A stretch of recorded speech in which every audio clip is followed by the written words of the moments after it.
Sri Lanka, home to vast tea plantations, rolling mountains, world-class surfing, and blue trains. If you're like me and you like to do more with your vacations than just sit around on a beach all day, Sri Lanka is the place for you. It's an adventure lover's paradise.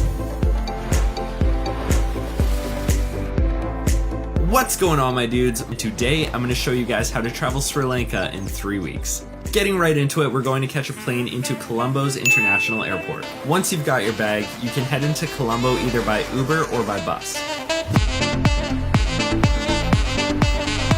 Spending 1 day in Colombo was enough for me. Find a place to stay and then book a bus ticket headed up north to Jaffna for the following day. Jaffna had to be one of my favorite places in Sri Lanka. Over the course of the 3 days we spent up there, we probably saw a total of like 3 other tourists. It was insane. While you're up there, you should rent a motorbike and explore the surrounding towns. There's quite a few day trips that you can make from Jaffna, but my favorite thing by far was the Kiramali Pond. The pond itself is super cool. It's located right beside the ocean, it's extremely clean, and it's fed from a natural spring just up the river. The locals there were so friendly and inviting, making this an awesome place to spend the afternoon.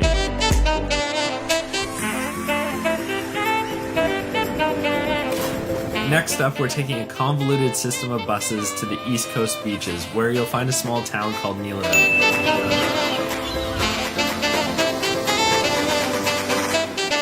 Neelavelli is the perfect place to spend a relaxing 2 days. It's a bit quieter than the other East Coast beaches, which is what I love about it. Grab a beer, sit on the beach, and enjoy.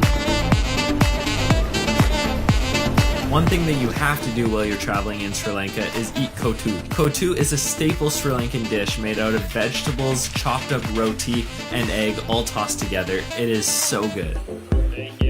After our time in Neelavelli, we're going to hop on a bus and head down south to a popular destination called Sigiriya. Sigiriya is a small town home to 2 famous peaks, Lions Rock and Pitarangala. Spending 1 day here is perfect, as you can visit one for sunrise and the other for sunset. Both of these peaks have interesting hikes and beautiful views.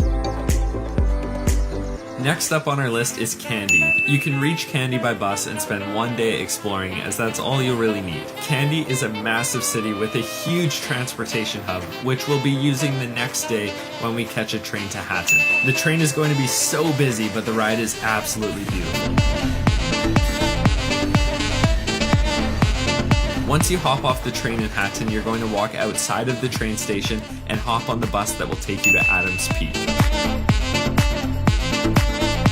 Adams Peak was my favorite part of the entire journey through Sri Lanka. This 2,300 meter peak is a pilgrimage made by tourists and Sri Lankans alike. The bus you took to get here drops you off at the base of Adams Peak in a small town. You find a place to stay, you grab something to eat, and then you go to bed very early because you're going to be up in a couple hours. The hike to summit is no joke, but man is it ever rewarding.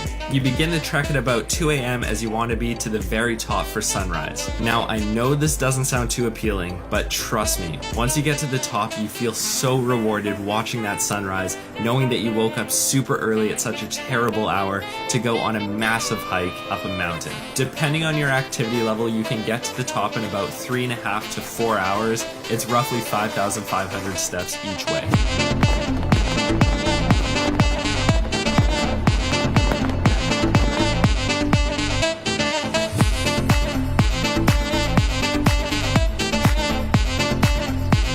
After your epic journey up and down Adams Peak, you're going to head back to Hatton and hop on the train to Ella. The train ride to Ella is commonly regarded as one of the most beautiful train rides in the entire world. Getting to Hatton was actually the first half of it, so this is just the second half. Again, try your very best to get a window or a door spot so you can see outside.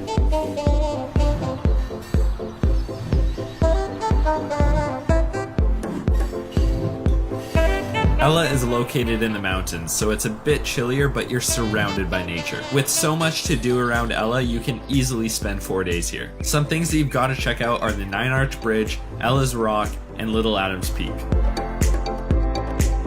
Pro tip, before you visit the 9-Arch Bridge, you want to check the train timetables. Trains cross the bridge throughout the day and you want to be there to catch one.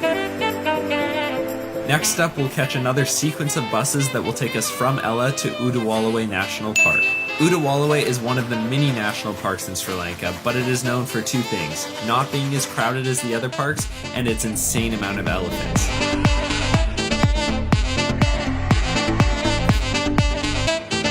You're able to show up at the gate and negotiate a price with one of the guides there. You'll only need to spend a half day here in Udawalawe. After your epic tour of seeing alligators, elephants, water buffalo, and maybe a leopard or two, it's time to move on to our next destination, which is Tangle.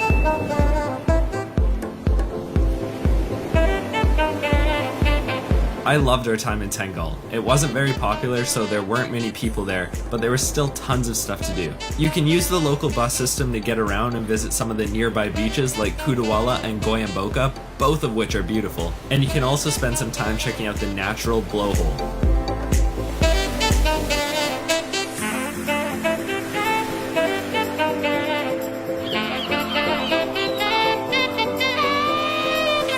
After enjoying your time in Tangle, you can easily catch a bus further along the coast headed towards Marissa.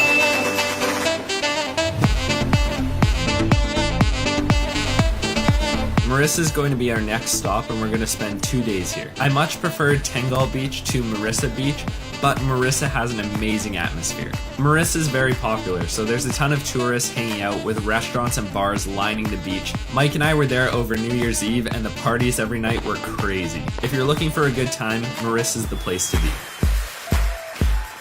And last but certainly not least, we are headed to Unawatuna for our final 2 days here in Sri Lanka. From Marissa, it's extremely easy to get to Unawatuna. You just hop on a bus and head around the coast. Unawatuna is another one of these small touristy beach towns on the south coast of Sri Lanka with some cool things to see. As I had mentioned earlier, Sri Lanka is known for its surfing, and you can essentially surf the entire south coast of the country. I surfed in more places than just Unawatuna, but me being a beginner, this is my favorite place to surf. Or at least try to surf.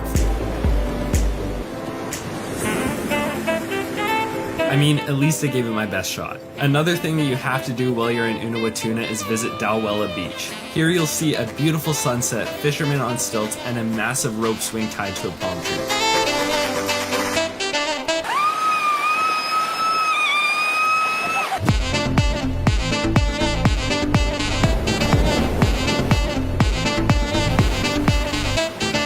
And there it is, guys. Just like that, we've spent 3 weeks traveling Sri Lanka. Depending on your travel plans, you can either head straight to the airport or you can head to Negombo, which is essentially the airport city. Thanks for watching, my dudes. If you're looking to travel Sri Lanka, check out my in-depth travel guide where I cover anything and everything that you might want to know before your trip.